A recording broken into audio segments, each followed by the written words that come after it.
Retro Hangover is supported via Patreon by listeners like you.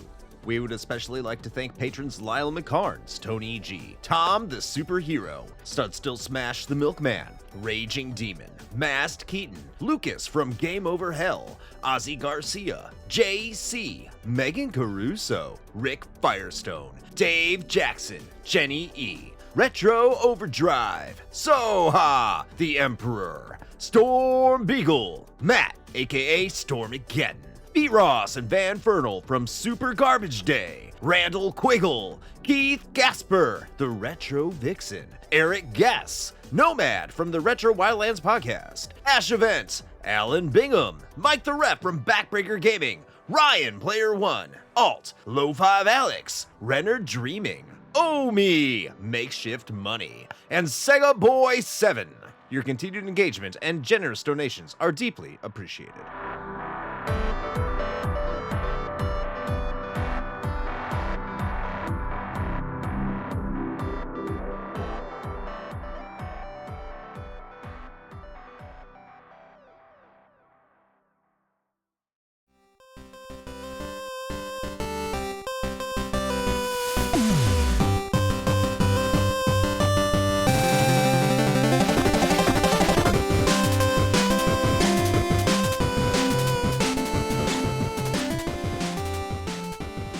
Welcome to The Flight, a consumable curation of champions and catastrophes that is considerate of your chronometer. It's me, Chris. I'm sure you already knew that.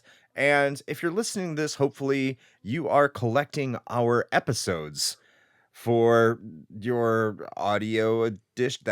That's not natural at all. Anyway, Shane's here. Shane, how are you doing? Oh, doing all right. Just dropping mad ducats on PVC statues that will collect dust on a shelf. Yes. And as a bit of a spoiler, I didn't include anything with statues because statues are useless. That's just my opinion. Aww. Come after me with pitchforks if you want. I know there was a couple I was like, if you have some with statues, I understand, Shane. I think all of mine do. It'll be all right. I came close. By the way, this topic was nominated by Alt and Keith. Keith being from the Main Quest podcast. Both of these are patrons, and they recommended them in our Discord server. So if you would like to nominate a topic and vote on them, head on over to our Discord, become a patron for as little as $1 a month, and you too can nominate and vote on topics. But I already said that. Anyway, let's get into this. Shane, how about you start us off with your number 5 favorite collector's edition? Number 5. All right. Well, beginning my list, I feel like I'm starting off pretty strong. It is none other than the Skyrim Collector's Edition with the big ass, highly detailed statue of Alduin, the World Eater, one of the story important dragons of Skyrim. Yeah, I mean, there wasn't really a whole lot else that came with the collector's edition for that one. I think it had like an art book, and I think that was it. I don't know, something else. I think that was about it. But really the main attraction was Alduin, because of all of the arguably useless statues that come with so many collector's editions, this one is pretty good. It is sizable, and it is very, very detailed, well painted. Like it was based on the 3D model files directly from the game. And yeah, it had a place. And I feel like I should preface some of this that, well, actually all of these are ones that I either currently or have owned in the past for my list. And I had Alduin for quite a while, but in an effort to try to clean up some things in my office/gamer space, he went to a good home. He went to the dragon farm up north. No, that sounds bad. No, he is with another collector now. He's in another good home. But yeah, so that's the beginning of my list. Skyrim Collector's Edition. Skyrim, a game that I still have yet to purchase or I play. think you're like the only Which person on the planet that doesn't own at least one copy of Skyrim. I think that's possible. I think I'm at the point now where I'm actively avoiding it, let alone collector's editions. I've come so close to buying the collector's edition for Oblivion 2. I just like when it was like $5. I'm just like, oh, well, I'm never gonna play this. I still don't. Whatever. Anyway, moving on to my number 5. I'm gonna go with the limited run games, Curse of the Moon and Konami line, which includes the Castlevania games and a couple of their arcade compilations. So why am I including this? Are they really a collector's edition, you might be asking? I don't care if you think they are or aren't. This is my list, so fuck you. But why do I include them? That was a little aggressive. The reason I do is because they come in NES sized boxes, and the art on the cover is I don't know if it's made by the same artist, but at the very very least it's heavily inspired by the art that was on the Castlevania NES boxes and some of the Castlevania NES games on their releases that came over here. So I love the stylistic approach to how they look. I love the silver framing of the box, much like an NES box cart was from back then. It's just so driven by nostalgia. It's super cool. I really appreciate it. I think they come with like little NES sleeves too, which is interesting. They won't fit in an NES cart. They're meant to hold the box for the system it's in, which is weird. I think it's kind of useless.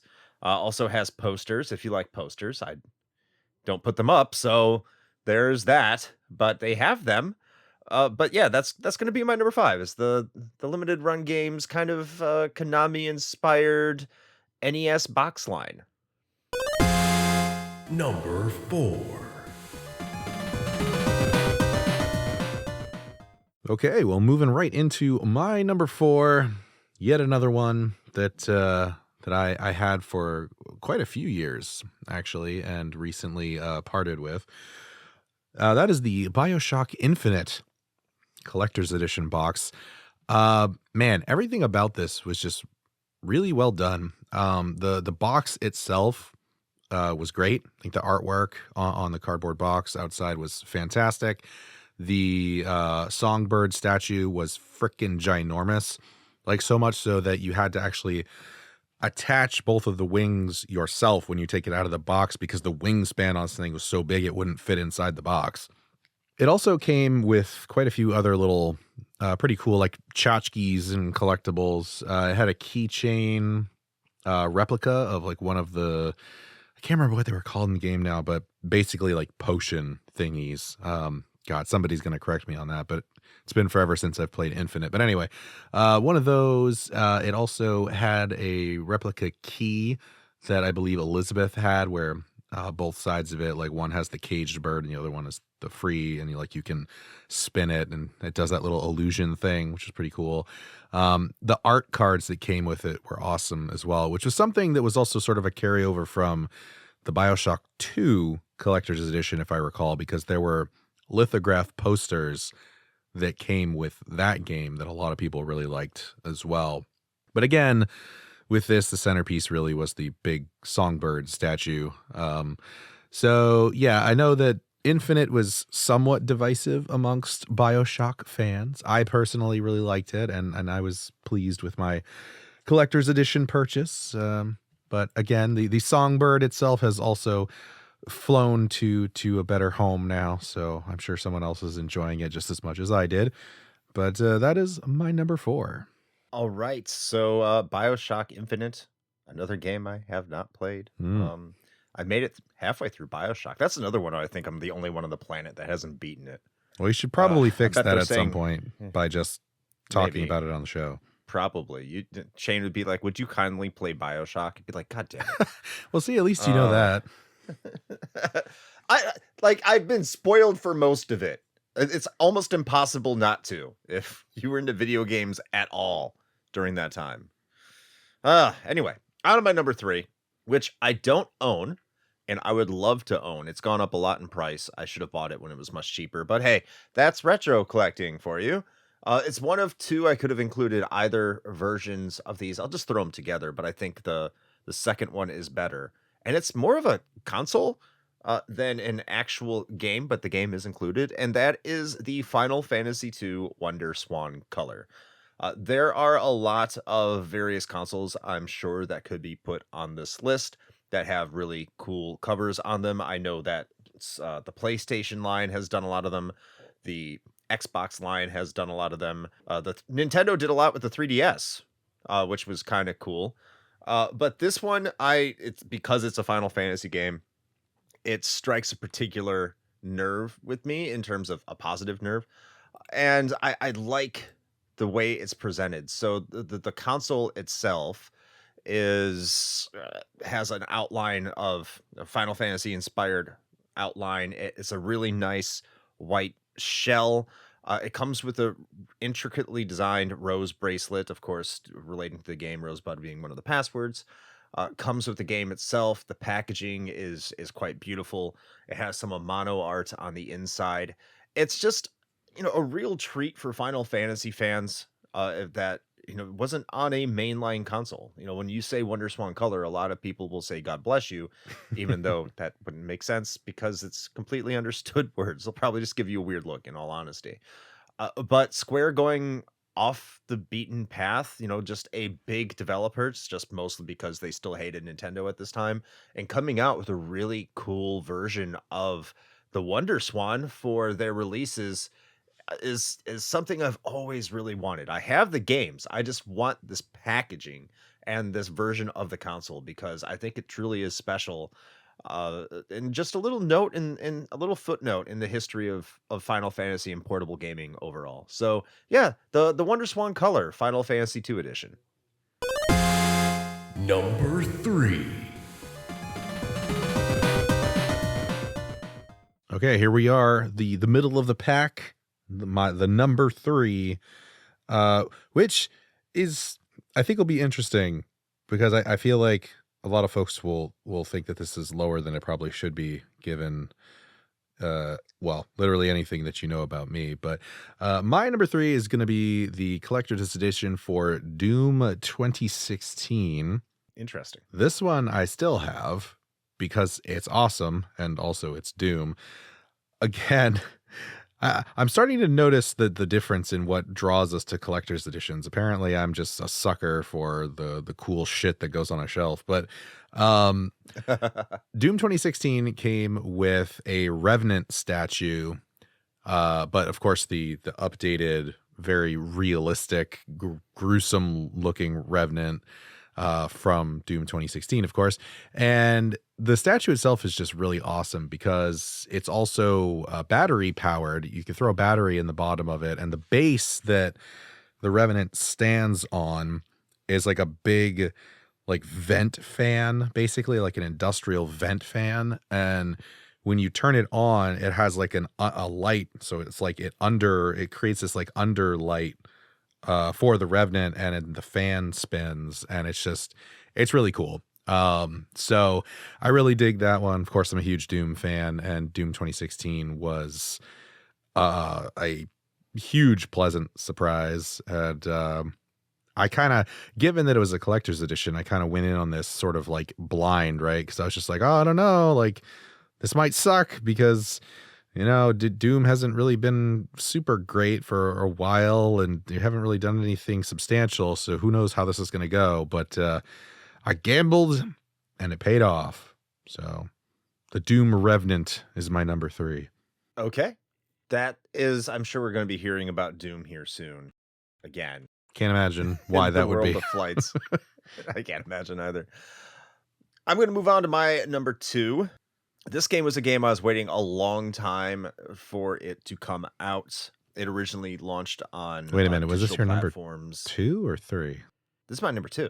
Did you start or did I? You started. So I just did my number 3. Yeah. So shouldn't you be on your number 3? No, I did. Did I talk about Mega Man The Wily Wars? No. Oh my God. I skipped one. Yeah. I guess I should talk about my number 4. Oh, okay. I'll make it my number 3. So this is now my number 3. I'll talk about, fuck me. Oh God, let me start this over. No, maybe not. Keep this all in. I've been waiting for this game to come out a long time too. So this is my number 3 now. I could interchange the previous one. I don't care. But it's Mega Man The Wily Wars, the retro bit edition that came out a few years ago when they re-released the physical version through Retrobit. Just said they came out limited run Castlevania games and a couple other places. So why is this on my list? So first of all, I mean, you could argue that it's not technically a collector's edition. It calls it a collector's edition, but this was the only edition that was released. So it is what it is. But it comes in, a Sega Genesis case, but that case is within a custom box, which includes some lithographic covers that can be Mega Man or Proto Man. It also has Cut Man, Metal Man, Elect Man. There's a couple different interchangeable ones that you can put on the cover of your box.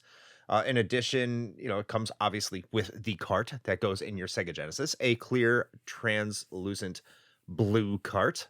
Remember, translucent, transparent, just plastic is what 90s kids love. You need to get back on this major plastic maker developer thingies, especially first party.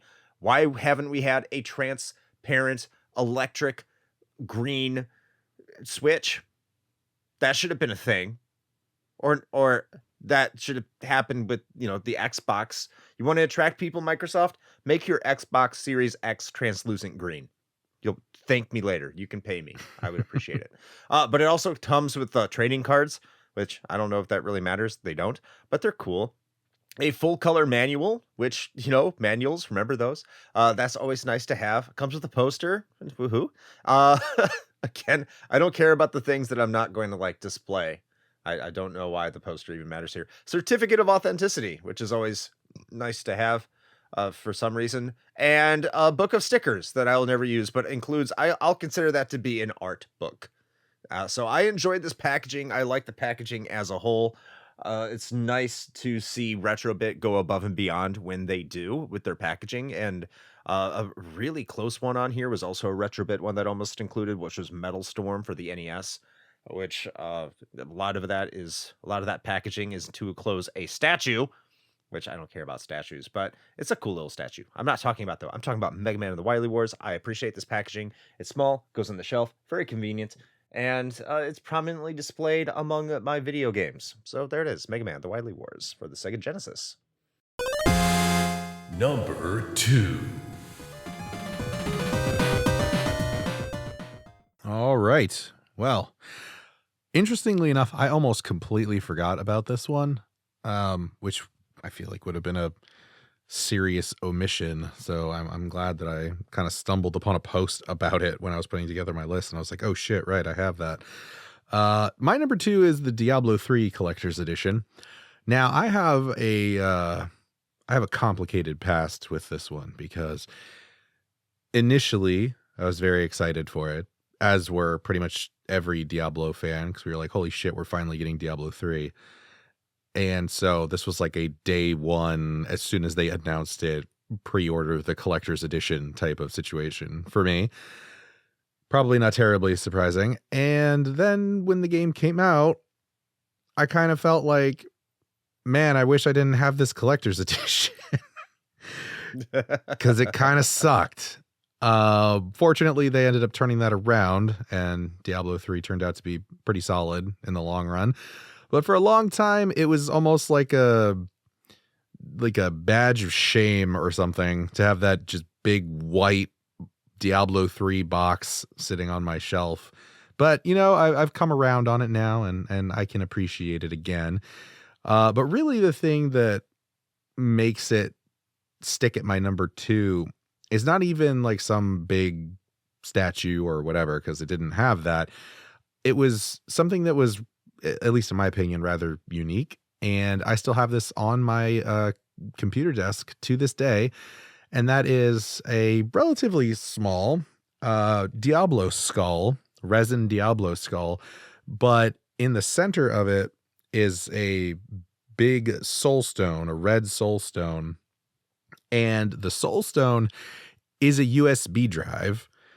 You can pop it out of Diablo's skull, and I think it's like a 4 gig drive, because I mean, you have to remember this Diablo 3 came out in what, 2000, I don't even remember, early to mid 2000s. It's been a while. Anyway. So 4 gigs was like, all right, that's pretty good. But here's the real seller for it. The USB has Diablo 2 and Lord of Destruction pre-installed on it.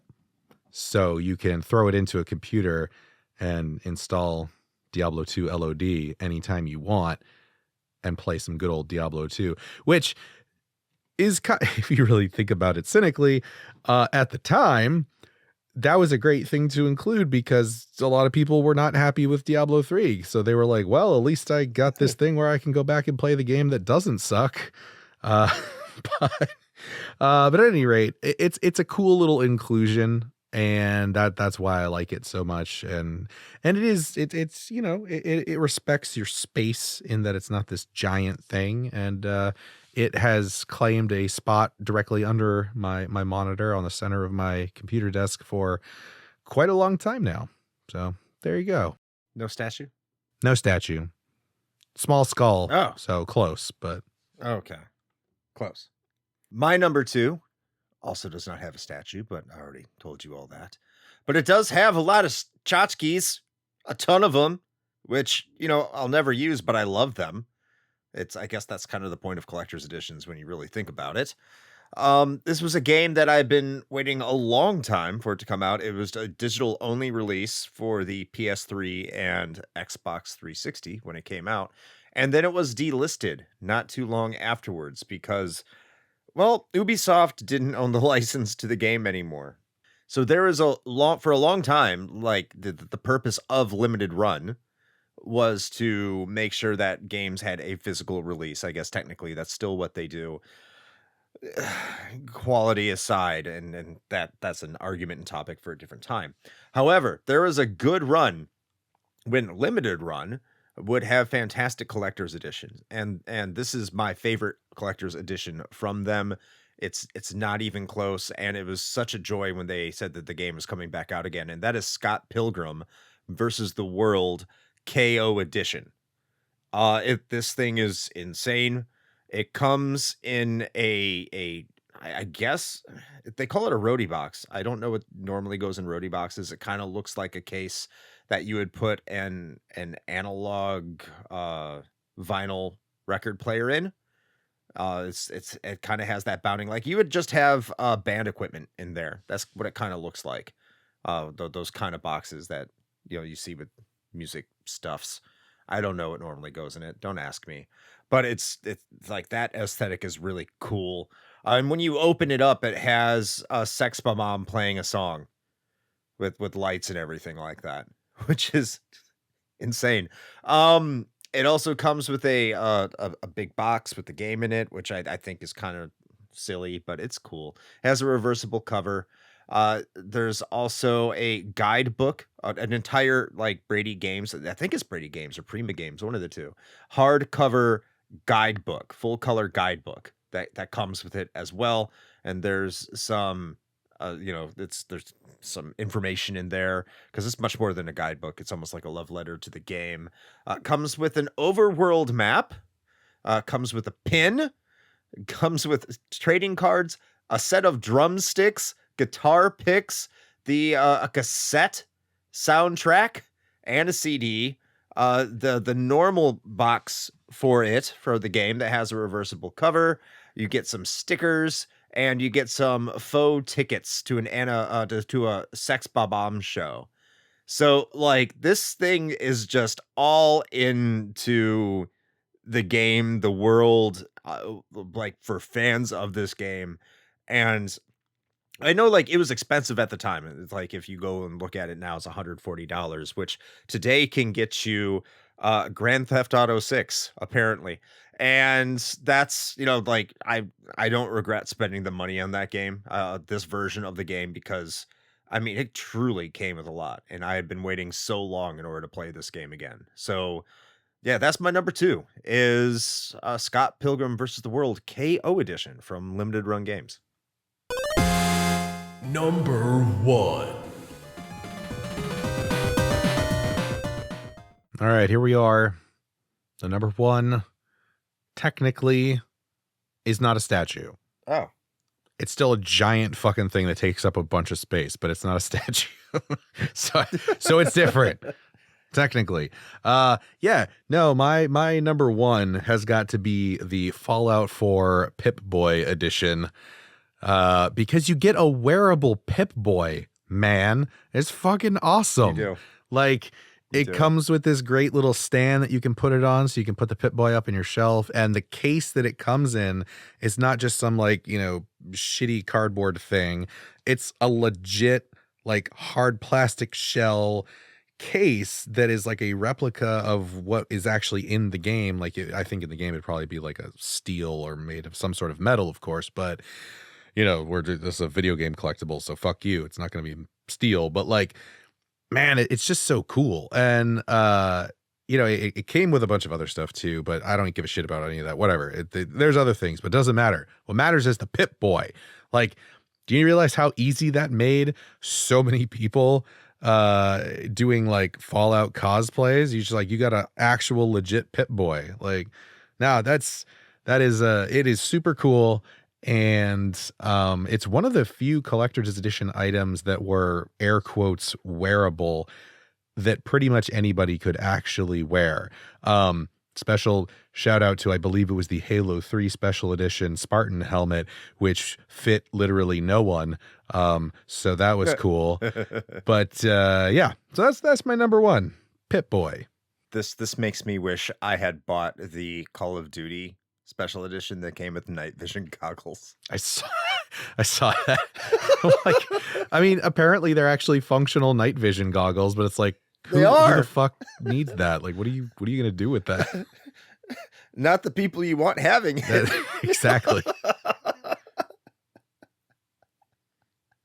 There are some crazy ones I've seen, like ones that cost over $1,000. Like, this is for a $60 game, y'all. I mean, I almost, and maybe someday the patrons will have us do like a most useless or like most ridiculous collector's editions as like an antithesis to this, but I almost put the Dead Island Riptide collector's edition on my list as a joke, because it is probably the most tasteless collector's edition of a video game in the history of video games, because nothing says serial killer like having the bloody dismembered bikini clad torso of a woman on your shelf.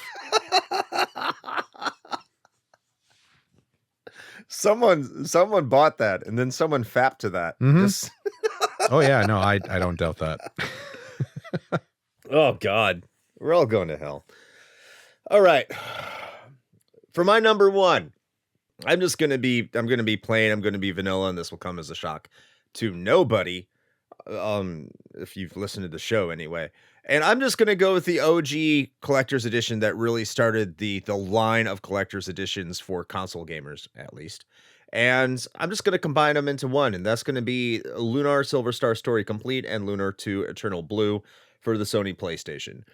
It might seem quaint today with all the statues and trinkets and tchotchkes and everything that goes along with a modern collector's edition. But I think when Working Designs did this back in the late 90s, it really made developers think about what a collector's edition should be. And it provided some value, because you got this hardbound leather book for the instruction manual that had a page indicator, a bookmark that came with it, and it feels like quality. Like, a lot of it is a quality item. The game itself came with a soundtrack. It came with a making of disc. It came with a cloth overworld map, which was something that Ultima gamers back in the early 80s were getting, but by this point, PC gamers weren't necessarily getting them anymore in the late 90s. You're just getting your box, which I can imagine a lot of PC gamers miss today, are very nostalgic for. But it was calling back, and I wish I would have asked him if Victor Ireland drew inspiration from the Ultima releases when he made it, because there's a lot of those hallmarks from those early PC releases when Origin would go out of their way to spoil gamers with its contents. but it's all there in this box. Of course, Lunar 2 has some additional stuff. Most famously that we've talked about, Lucia's pendant, which apparently a lot of people about the game wore to school, which I did not, but I could understand. Like, it was a really solid piece of jewelry. And all of these were confined into a special customized box that wasn't irritatingly big. It can fit on your shelf. It didn't really go out of the way. It was just wider. It had the same height as a PlayStation game, so you could put it there along with the rest of your collection. So this is more of a legacy impact moment, and of course a game that I love, which is why it's number one, because it doesn't it collector's editions would become more robust over the years. But I think this is really what gamers, when they get their collector's editions or just a simple like limited edition, what they're really looking for. Give me a good quality item that I can use and is sensible and practical, and not something that I'm just going to shove away later. I mean, you do that with all games eventually in terms of just the content in and of itself, because you move on to other games. But everything in here had a purpose. Everything in here had a use, and you were encouraged to use them for one purpose or another. So that's my number one, Lunar Silver Star Story Complete, as well as the Lunar 2 Eternal Blue releases for the Sony PlayStation. All right. Well, there you have it. Our top 5 coolest collector's editions. Now, over the years, there have been so many. So, I'm sure there's plenty that we did not cover here. There were some that I wanted to include just because I came across them in my research and was like, hey, that's pretty neat. But as usual, I tried it as best as I can to stick to things that I actually have experience with. So, we left a lot out, but you know what? If you've got some that we didn't mention that you would like to share with us, we would love to hear about it. And probably the easiest way to do that would be to go to our publicly open and available Discord, because that is where we are hanging out the most often. So you can find that along with all our other goodies, including our Patreon and the merch store, if you'd like to support the show in that fashion, as well as our socials and our Twitch and YouTube channels. All of that is at our Linktree. So head on over to linktr.ee/retrohangover and find all the things. All right, Chris, got anything you want to add before we shut this one down? Yeah, I've been noticing that a lot of you aren't hanging out over there on our Sunday stream, so get on it. Get over there. Yeah. We see you. Or we don't. See you, but that's what I'm saying. That's the point. Yeah. Get on over there. 9:00 Eastern time, Sunday nights. Say inappropriate stuff. Best place is Twitch, but we're also on YouTube. So, yeah, come on over there, and we will see you at 9 p.m. Eastern time on Sundays. All right. No buttholes. Well, with all of that now having been said, until next flight, play with your collector's edition joysticks.